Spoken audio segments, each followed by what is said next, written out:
Talk to me, pinche pendejo. Who's this deserter you're looking for? Some little pocos huevos maricón de mierda who ran off from the training camp.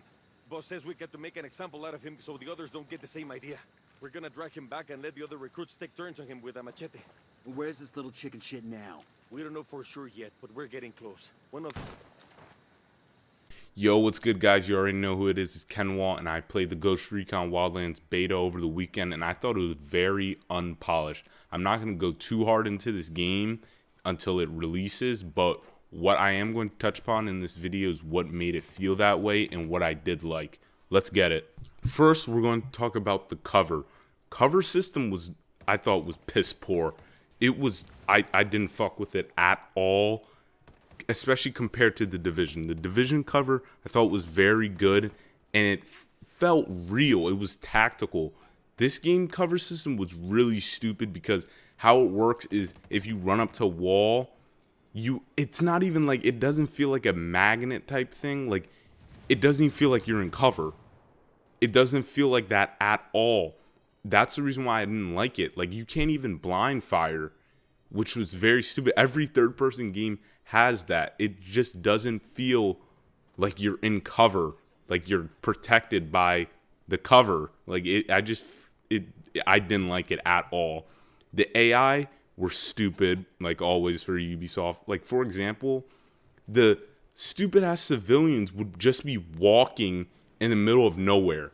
Like, you'd be, like, driving next to a mountain. They would just be walking at night.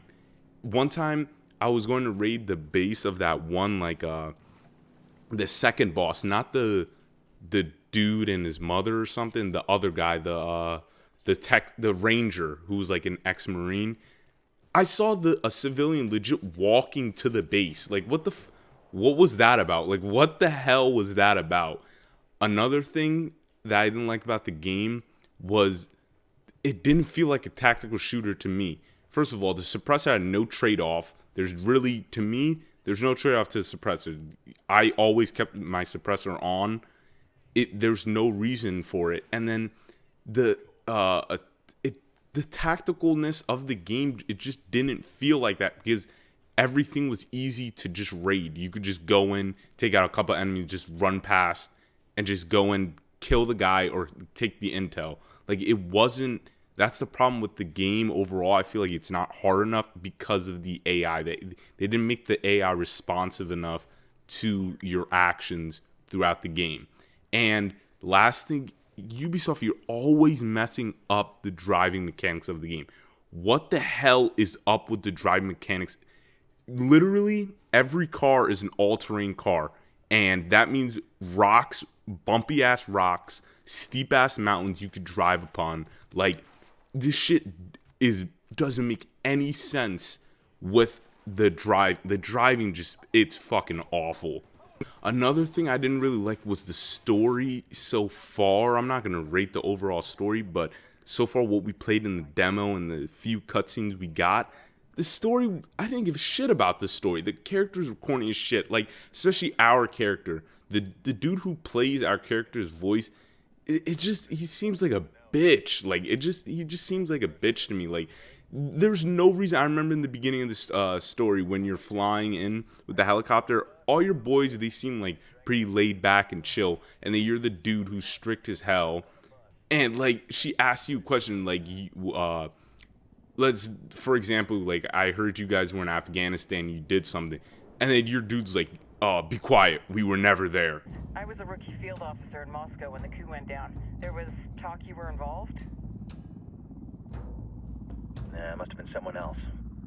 We were never there. It's not every day you get to meet an urban legend in the flesh. Huh, you should tell that to my kid. Maybe he'd listen when I tell him to take the trash out. It's just like, why are you acting like that? I thought this was corny as shit. But the only reason why I'm probably going to purchase this game is because, one, for this channel, and because of my friends. When I'm playing this game with my friends, it makes, like, all the bad stuff kind of go away, or I kind of dismiss or laugh at it. It's not that bad. I'm not just justifying all that stuff. But what I would say is if you don't have 3 or at least one other friend to play with, I highly advise you not to pick this game up. It's just very boring by yourself. You're not gonna have a good time. You're gonna think it's very annoying, and all that little stuff that I mentioned. You're not gonna dismiss it. It's gonna be really game breaking for you. That's one good note that I have. This is gonna be going into the good section of what I thought of the beta. The environments that you could go to, very solid. That 10 out of 10. The game looks pretty good, especially the view and how big the map is. Like, the map is really huge, and I love the amount of bosses. The bosses that we're gonna go and defeat throughout the game, a lot. So that should help with the replayability and stuff, and making the game last long, especially with the amount of weapons and the customization. The customization, I thought, was very good, except for your face and hair and stuff, because obviously they only have 2 hairstyles for black people. Technically one, the cornrows, but the clothing was really solid. I thought it was really good. Then the camos for your guns, the gunsmith.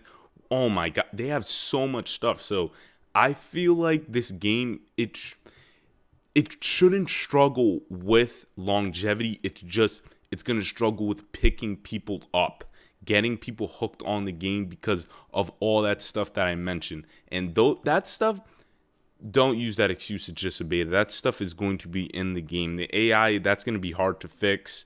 And I don't think the AI is going to be all of a sudden smart when the game comes back. The combat's there forever. I don't like the combat. The driving's going to be there forever.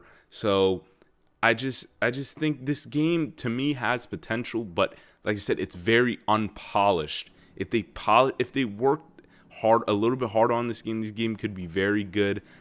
Like I said, it just doesn't feel like a tactical stealth. Like when you're doing it stealth, it doesn't feel like that. The tacticalness, especially with the cover, I think it's very bad. And the driving, it's just too wonky. It's just very good. It's not very good. My bad. But to go back to what I just said with the stuff that's good, the environment's good, the customization, the bosses, and another thing I forgot to say was how diverse the missions were. I really hope that stays in the full game, because I thought the missions were pretty diverse, from you going to a search party, picking up that one guy, to you breaking in and just getting intel from the base. So I thought that was a very good job from their part. Yeah, but overall, the beta, I give it a 5.5 actually, because I was actually very excited to play this game, but especially seeing the E3 trailer, I actually get hooked on the E3 trailers, and it gets me interested in the game, and it kind of let me down. It really let me down. It didn't kind of let me down. It let me down. I'm still gonna buy the game, but I'm not gonna lie, it let me down. It's not the best game, but that's it for today's video, guys. Definitely leave a comment, share with me what you liked, didn't like, and if you're gonna purchase the game, and also leave a like, because it really helps me out. And definitely consider checking out my other content, especially the previous Ghost Recon Wildlands video I did. But that's it for today, guys. Have a good one. I'm out.